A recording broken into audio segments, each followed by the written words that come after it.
Hérnia discal lombar. A gente vai falar sobre o que é a hérnia discal lombar, qual a fisiopatologia, quadro clínico, como diagnosticar e como tratar. Então, hérnia discal lombar. Hérnia discal, né, é uma lesão que vai ocorrer com maior frequência na região lombar. Mas, no caso aí, explicar por que a hérnia discal é mais comum na região lombar tem a ver com carga mesmo, né? Você pega um disquinho ali da região cervical, ele está aguentando o peso basicamente da cabeça e de algumas estruturas do pescoço. Mas o disco ali da região lombar, ele está pegando a carga da cabeça, do pescoço e do tronco, né? E dependendo do que esse indivíduo faz, né? Dependendo da carga, dependendo do impacto, né?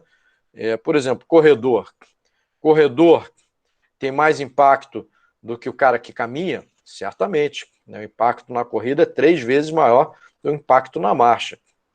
Né? O corredor tem mais impacto do que o cara que pedala?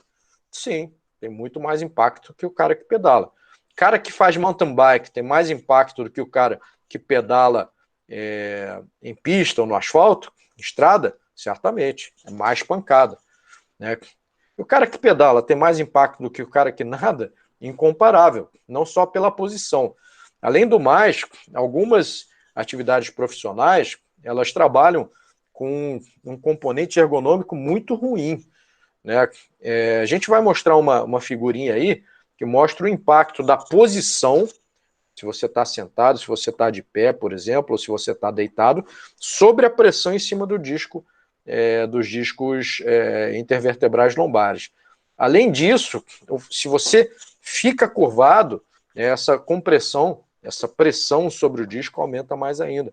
Então tem, por exemplo, profissões que trabalham de uma forma muito ergonomicamente muito complicada. Por exemplo, pessoal que trabalha em obra, né, um bom pedreiro, um bom marceneiro, muitas vezes esses indivíduos trabalham abaixados, pintor, trabalha abaixado, trabalha curvado, né? Dentista é uma profissão que tem um componente ergonômico um pouquinho complicado às vezes, né? O dentista ele trabalha em posições muito ruins, né? Muitas vezes rodado e curvado. Então, são várias situações que a gente tem que considerar aqui quando a gente pensa nas forças que agem sobre esses discos intervertebrais. Tá? A hérnia discal lombar é a causa mais frequente de dor lombar e de alterações concomitantes na sensibilidade dos membros inferiores. Tá? Não é que todo mundo que tem dor lombar tem hérnia de disco. Né? De repente você sobrecarregou aquela musculatura, ou de repente você dormiu uma posição ruim, acorda e dói.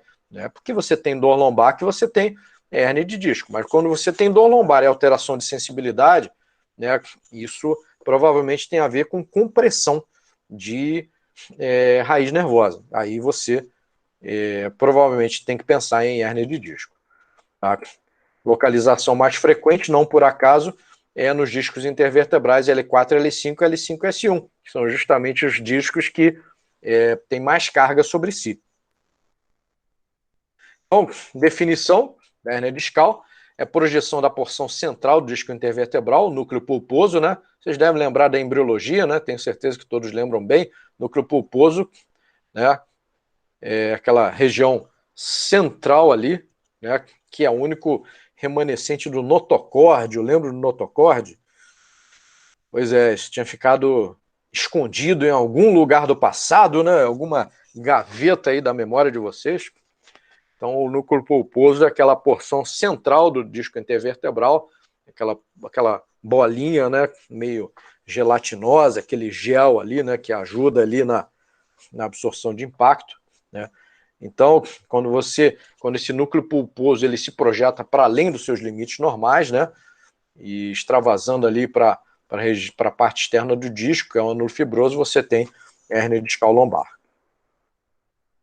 Na maioria das vezes, né, essa herniação ela vai acontecer na projeção posterolateral, porque ali é onde você vai ter, digamos assim, naquele arcabouço de fortalecimento, né, da coluna vertebral. Você tem ligamento longitudinal anterior na frente, ligamento longitudinal posterior atrás, e justamente na projeção posterolateral que você não tem ligamento, que sustentem um disco nessa região. A gente vai ver uma figura disso daí que vai deixar isso bem claro. Material herniado pode comprimir raízes nervosas adjacentes, produzindo sintomas da doença. Tá? A gente vai ver isso visualmente, vai ficar mais claro para vocês aqui. Então, a anatomia básica aqui, a vértebra lombar vista de cima, né? Corpo vertebral, os pedículos aqui, né? Aqui a gente tem a lâmina, né? E aqui processos transversos, processo espinhal. Aqui a coluna lombar, né? L5, L4, L3, L2, L1. Então, você tem uma curvatura posterior, né? Concavidade posterior. É uma curvatura secundária, vocês devem lembrar disso, né? Da anatomia. Uma curvatura secundária, por quê? Porque a curvatura primária do bebê, né? O bebê é assim, ó.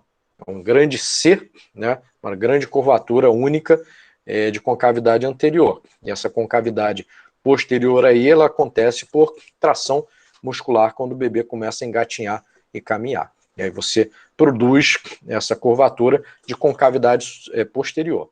E ela é secundária justamente porque você não tinha uma curvatura antes, no nascimento, com uma orientação de concavidade posterior, certo?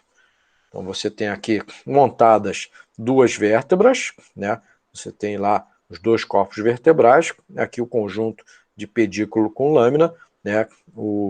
A incisura, uma incisura com a outra, você forma um forame intervertebral, que é por onde vão sair as raízes daquele nível, né? Dos nervos espinhais. Aqui é a coluna lombar, né, montada aqui com disco intervertebral que é composto na sua periferia pelo ânulo fibroso, que é composto por fibrocartilagem, né, por isso que essa articulação é considerada uma sínfise, né, você tem como meio de ligação ali fibrocartilagem predominantemente, e no meio o núcleo pulposo. Aqui mais uma figura que mostra de uma forma bem interessante, né, as camadas do ânulo fibroso. Vocês têm camadas, fibras dispostas em posição oblíqua, e cada camada ela tem uma posição oblíqua que é oposta à camada imediatamente sub ou suprajacente, né? Esse tipo de arranjo ele acaba se tornando um arranjo mais forte aí para essas fibras no ânulo fibroso, né? Vamos lembrar que isso daí tem que aguentar a carga a vida inteira, né? De preferência mantendo a integridade estrutural, né? Para não permitir que o núcleo pulposo, que está encerradinho ali, bonitinho, dentro do envelopinho ali no meio, para que ele extravase. Algumas observações interessantes, né? O anel fibrocartilaginoso ele é mais fino posteriormente, então talvez dê para a gente perceber isso aqui, ó. É por conta do arranjo curvo, né, da coluna lombar, né? Então é mais esperado que aqui tem um espaço maior. Aqui é bem nítido, né? Maior aqui e mais fino aqui, maior aqui e mais fino aqui. Então esse anel fibrocartilaginoso acaba sendo mais fino posteriormente. O núcleo pulposo na criança ele tem uma composição mais cartilaginosa do que fibrosa, né? 88% é de água. E como o anel é mais fino posteriormente, né? O núcleo ele vai ficar localizado mais do centro para trás do disco intervertebral, né? Então, como vemos aqui, ó, o núcleo pulposo ele ocupa essa parte aqui, ó. Então, aqui é mais fino do que aqui. Revendo aqui, né? Ligamento longitudinal anterior, é o ligamento que vem lá de cima do occipital até o sacro, né? Temos o disco intervertebral aqui o forame intervertebral e o nervo, né, espinhal, a raiz de L2 aqui, né? Todas aquelas raízes que a gente estuda quando estuda ali os plexos, né? Eles saem desses nervos, né, dessas raízes nervosas aí. São justamente elas que podem ser comprimidas. Aqui um corte, né? Você cortou aqui metade do corpo vertebral e dá para ver bem aqui, ó, ligamento longitudinal anterior e ligamento longitudinal posterior, pegando a parte posterior dos corpos vertebrais, que é a parede anterior do canal vertebral, que podemos ver aqui de uma forma bem nítida, né? Aqui atrás, ligamento amarelo, ligamento flavo. Né? Aqui é uma visão posterior, corpos vertebrais, e aqui a gente cortou exatamente a nível do pedículo, né? A gente fez como se fosse uma laminectomia, ganhando acesso ao canal vertebral. E aqui a gente vê bem claramente aqui o ligamento longitudinal posterior, que emite essas fibras aqui que fazem o fortalecimento do disco intervertebral na região posterior. Mas vejam que a região posterolateral ela vai ficar, digamos assim, entre aspas, vulnerável, né? Aqui mais uma vez, né? Corpo vertebral, ligamento longitudinal anterior estaria aqui, ligamento longitudinal posterior estaria aqui, né? Aqui a região da medula, né? Aqui já é a região de cone medular, né? Já passou de L2, né? Vocês lembram que o cone ele vai até L2, de L2 para baixo você tem basicamente cauda equina, né? E aqui a gente tem porção de dura mater, de aracnoide dura mater, aqui gordura, tá? Ligamento amarelo estaria mais ou menos nesse nível aqui. Algumas características do disco, né? O disco ele é relativamente avascular, ele é nutrido por difusão, capacidade de cicatrização é pequena, né? Assim como cartilagem, né? A gente tem uma capacidade de cicatrização limitada. Ele vai suportar, obviamente, ao longo da vida, milhões de ciclos de carga, né? Com intensidade de direções variadas. A gente tem que ser mais ou menos econômico, né, com essas estruturas. Por isso que a gente sempre fala, vai abaixar, não curva para frente, flexiona pernas e coxas, né, para você poder abaixar. Você vai sobrecarregar menos esses discos intervertebrais. O ânulo, né, você tem células colagenosas com resistência a forças de rotação e tensão. O núcleo é o núcleo hidrofílico, formado por colágeno e proteoglicanos com resistência a forças axiais. E aqui é o que vai acontecer, né? A estrutura normal de um disco, estrutura de um disco herniado, né? E como na frente você tem reforço do ligamento longitudinal posterior e atrás você tem reforço do ligamento longitudinal posterior, aqui geralmente a maioria das vezes você vai ter herniação para a região posterolateral. Aí na região posterolateral você vai ter as raízes nervosas. Por isso que você tem a sintomatologia que é compatível com nível herniado. E aí, mais uma vez, a anatomia vai ajudar vocês, né? Lembrar ali da anatomia do plexo lombar. L2, L3, L4, você vai ter o quê? Vai ter femoral, vai ter obturatório, né? L4, L5, você já tem o tronco lombosacral, que vai ajudar a formar o plexo sacral, né? L4, L5 você já pega glúteo superior, L5, S1 você já pega nervo glúteo inferior. Então tem que lembrar da anatomia aí para ver digamos assim, a fisiopatologia, né, do que você vai encontrar em termos de paresia, que talvez seja menos nítido clinicamente, ou de parestesia, que talvez seja mais nítido, né, porque o paciente percebe. Ele é capaz de dizer para você, eu sinto dormência na parte posterior da coxa, mas ele não vai descrever para você que ele sente uma redução de força para fazer a flexão da coxa ou qualquer outro movimento. Por isso que a parestesia ela acaba sendo um sintoma clinicamente mais nítido para o paciente também. Um pouquinho de epidemiologia, né? Mais comum. Terceira, quarta década de vida, o núcleo vai se apresentar gelatinoso, Após 50 a 60 anos, a degeneração osteoartrítica é a principal causa de dor. Percentual aí de homens, um pouquinho menos de 5%, e menos nas mulheres, metade aproximadamente, acima dos 35 anos, terão dor ciática, entre aspas, pelo menos uma vez na vida. 80% de todas as pessoas terão lombalgia, pelo menos uma vez na vida, né? Hérnia discal lombar é cerca de 15 vezes mais frequente do que a cervical, por razões óbvias aí relacionadas à carga, tá? Lembrando que a estabilização da coluna lombar, né? A gente sempre fala, quando a gente fala sobre coluna, que a coluna vertebral é uma estrutura ainda em evolução, né? A partir do momento que os seres vivos passaram da estação quadrúpede para a estação bípede, isso representou diversas vantagens, mas também trouxe várias coisas para a gente pagar, né? Vários ônus também, não são só os bônus.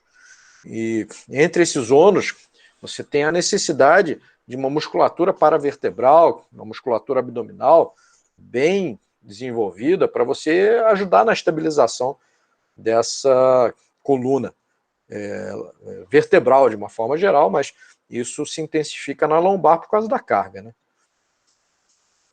Então, alguns autores aqui mostrando algumas estatísticas, né? O Jensen, por exemplo, 50% da população com protrusões ou herniações assintomáticas, né? Você sair fazendo ressonância em todo mundo, você vai ver um monte de gente lá que tem uma protrusãozinha que é achado de exame.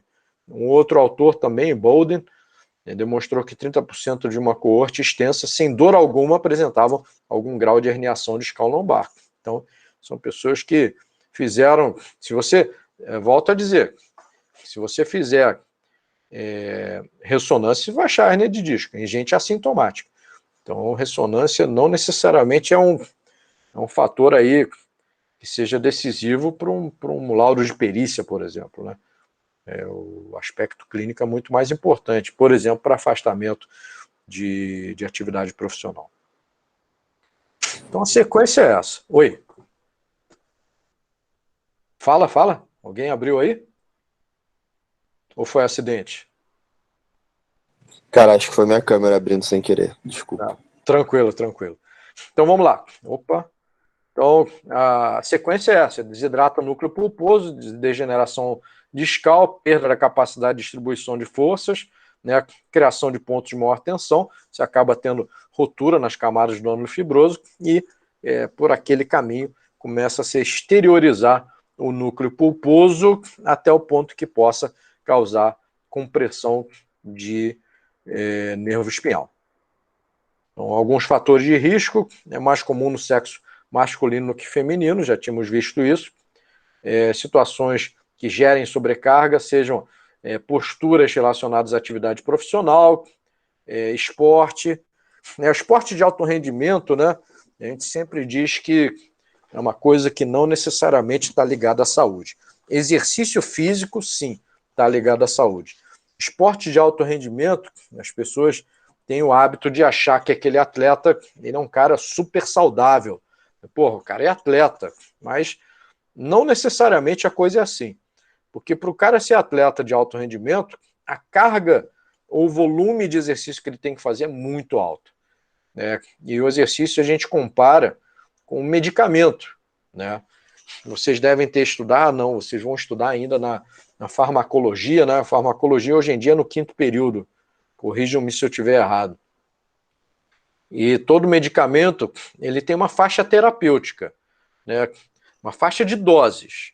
Se você trabalhar naquelas doses, você tem o efeito terapêutico.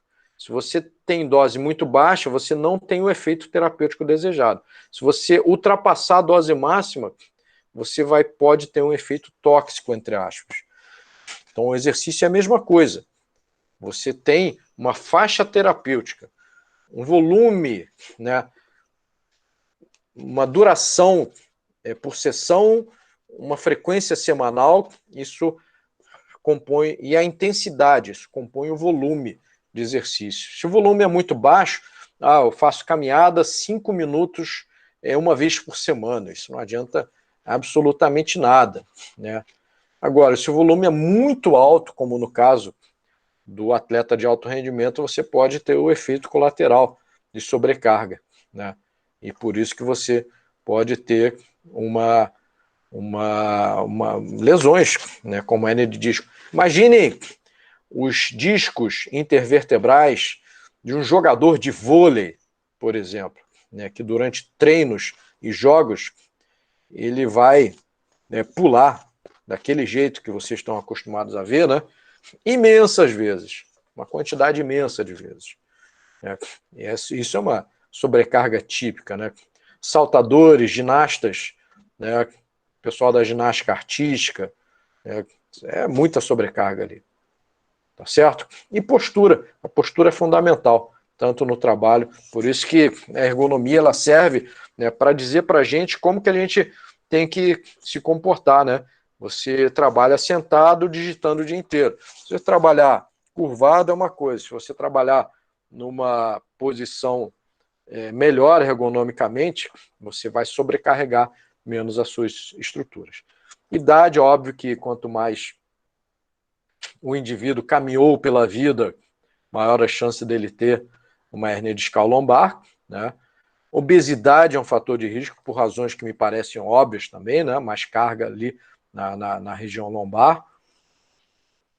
O tabagismo é um fator de risco, porque o tabagismo ele é extremamente nocivo, extremamente agressivo para a microvasculatura, né? E tudo que agride artérias vai provocar alterações degenerativas nos tecidos de uma forma geral, né? Então isso acaba sendo um fator de risco também para a hernia discal lombar. Histórico familiar também, né? É um fator de risco. Pessoas que têm parentes próximos com hernia de disco têm mais chance de desenvolver hernia de disco também. Então vejam aqui um gráfico de pressão intradiscal em diferentes posições. Deitado em decúbito dorsal, deitado em decúbito lateral, de pé curvado para frente, de pé curvado para frente carregando um pequeno peso. Sentado é maior do que de pé, vejam só, né, pela atitude aqui de flexão. Sentado curvado para frente é maior do que de pé curvado para frente. Sentado curvado para frente com peso pendente nos membros inferiores é mais do que na mesma posição, só que de pé ao invés de sentado. Então, muitas vezes, muita gente acha que eu trabalho sentado, pô, coitado daquele cara que fica de pé o dia inteiro. Mais ou menos. Vamos inverter esse raciocínio aí.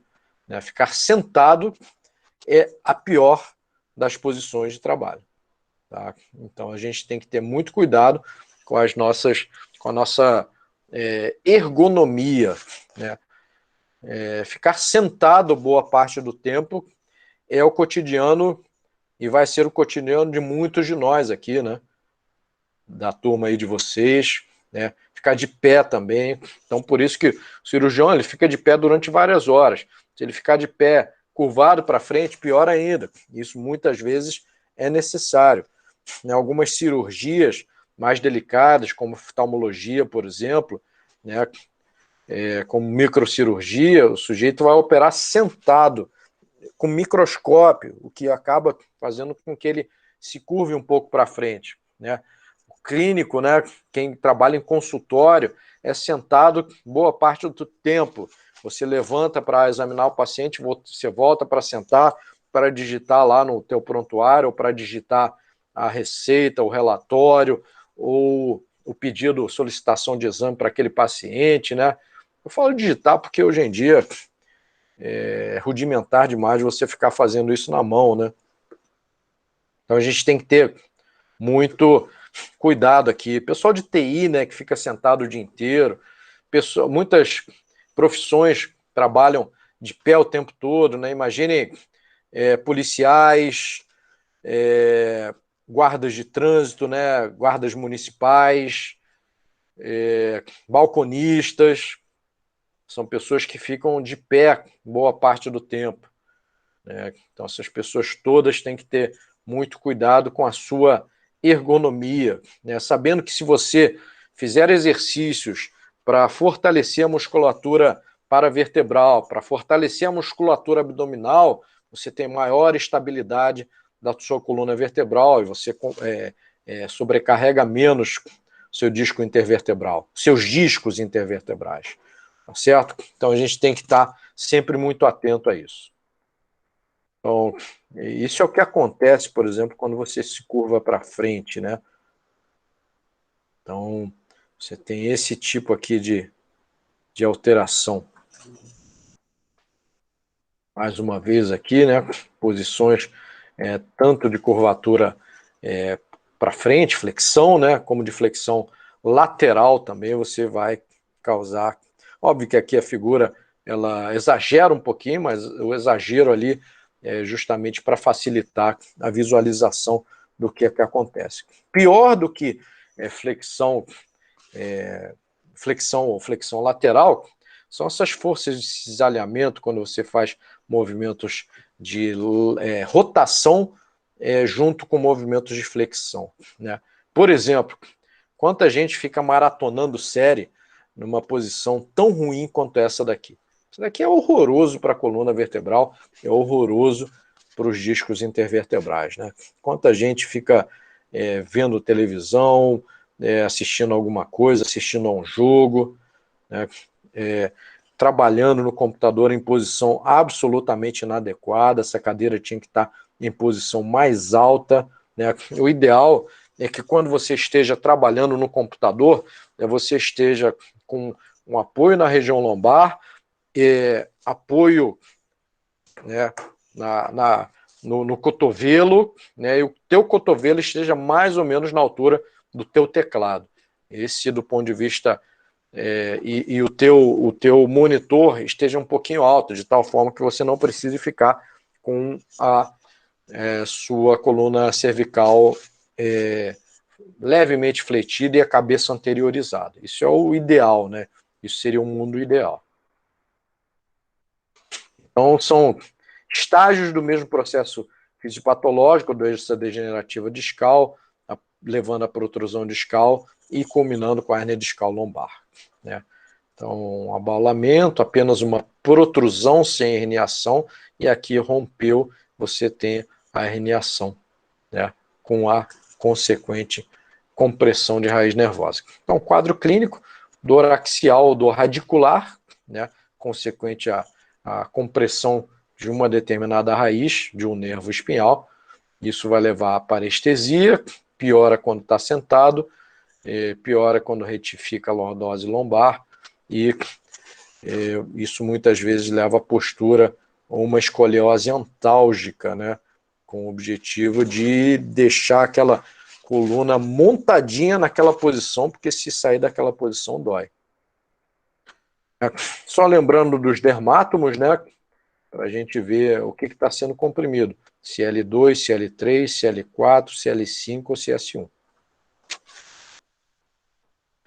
Alguns diagnósticos diferenciais, né? Causas de lombalgia, quando a causa é músculo-esquelética, estiramento em entorse lombar é o primeiro colocado aqui, em segundo, discopatia degenerativa. Então, mais uma vez dizendo, não é qualquer lombalgia que é hérnia de disco, tá? Na realidade, a maioria das lombalgias não são hérnia de disco, mas uma lombalgia você tem que suspeitar de hérnia de disco e fazer os testes lá para ver se tem algum sinal de compressão radicular. Alguns exames que podem ajudar, a radiografia simples, ele pode ver, você não vai ver hérnia de disco, mas você pode ver redução de espaço entre corpos vertebrais, né? A tomografia, ela ajuda, né? Mielotomografia não se usa muito mais, mas a ressonância magnética, tira esse nuclear aqui, ressonância magnética é o padrão ouro, né? A maior sensibilidade e especificidade, você consegue visualizar bem as estruturas, você consegue visualizar bem disco intervertebral, ânulo fibroso, núcleo pulposo, você vê o ponto de herniação e você consegue ver se você tem algum grau de compressão radicular, tá? E a eletroneuromiografia pode ser usada em casos especiais e situações eventualmente relacionadas com perícia médica. Aqui uma figura, né, de uma ressonância, onde você tem discos normais aqui à esquerda e você tem um disco herniado aqui à direita, fazendo uma protrusão aqui para dentro do canal vertebral. Mais uma vez, né, uma herniação aqui muito importante, causando quase que uma obstrução total aqui do canal vertebral. Tratamentos incluem analgesia, relaxante muscular, complexo B, né, por causa da compressão radicular, anti-inflamatório não esteroide é controverso, né, o anti-inflamatório esteroide, né, o corticoide, ele pode estar indicado, tá certo? Ele geralmente ajuda. Repouso total, repouso relativo, fisioterapia, né, acupuntura, bloqueios anestésicos acabam não tendo efeito superior ao placebo. O que na prática resolve é repouso, fisioterapia e relaxante muscular, né, por causa da contratura muscular consequente, né, antálgica, e analgesia. É isso que acaba resolvendo. 90% responde ao tratamento conservador, né, e o tratamento cirúrgico ele está indicado quando houver falência do tratamento conservador, né? Quando você tiver indicação clássica, mínimo de 8 semanas de tratamento clínico correto e contínuo, com déficit neurológico periférico, obviamente, progressivo, né?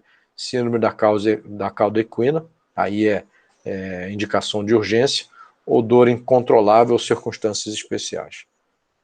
Tratamento cirúrgico, você faz uma hemilaminectomia ou microlaminectomia, você resseca o material herniado, né, você afasta, né, a medula ou a cauda equina, dependendo do nível que você tiver ali, você faz a ressecção do material herniado, descomprime a raiz, né, e faz uma artrodese, que é um, digamos assim, um procedimento para você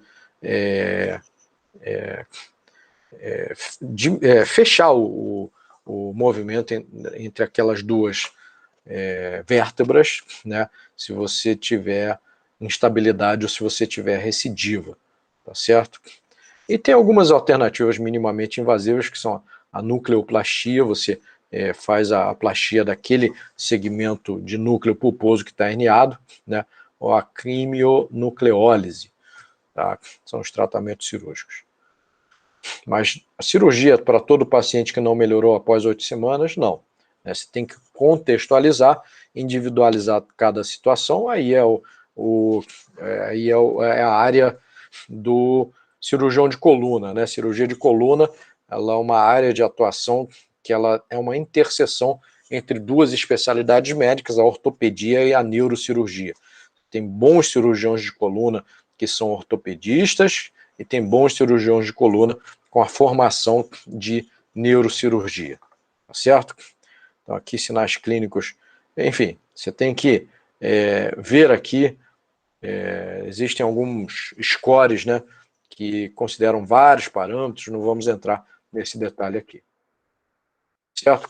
Então, literatura médica básica aqui, né, tem alguns trabalhos que mostram resultados com um ano similares para o grupo operado e o grupo não operado. Você tem que considerar aqui o que você precisa, né?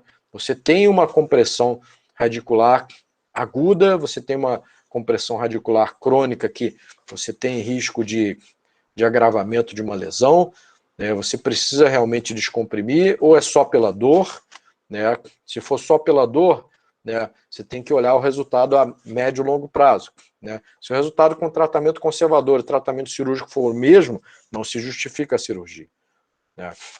Então, pacientes com critérios muito seletivos relataram bons resultados com a cirurgia, né?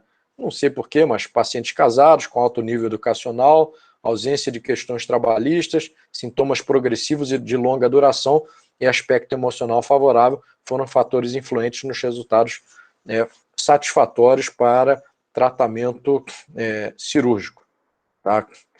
Pacientes com grandes lesões compressivas tendem a ter regressões espontâneas e melhores resultados com tratamento não invasivo, tá? Enfim, tem várias aqui referências aqui na literatura. Hérnia, por exemplo, esse trabalho diz que a hérnia discal não contida pode ser tratada sem cirurgia se o paciente tolerar os sintomas pelos primeiros 2 meses. Né? Então, terminando com essa frase aqui de um tratado de ortopedia bem conhecido, né, que tanto o cirurgião quanto o paciente devem concluir que a cirurgia para hérnia de disco não é uma cura, mas que pode proporcionar alívio sintomático. Né? Se nenhum dos dois, né, nem a cirurgia, se nem o cirurgião nem o paciente, espera aí, o que está escrito aqui? Não, isso, desculpem. A cirurgia, né, ela nem para os processos patológicos, nem interrompe os processos patológicos que levaram à herniação, né, nem restaura ou devolve a região do dorso para um estado normal. Então, isso é importante lembrar. A hérnia ela é um paliativo quando você tem dor e pode provocar melhora dos sintomas, mas ela não vai mudar os processos patológicos que levaram à herniação e nem vai normalizar aquela região do dorso. Certo?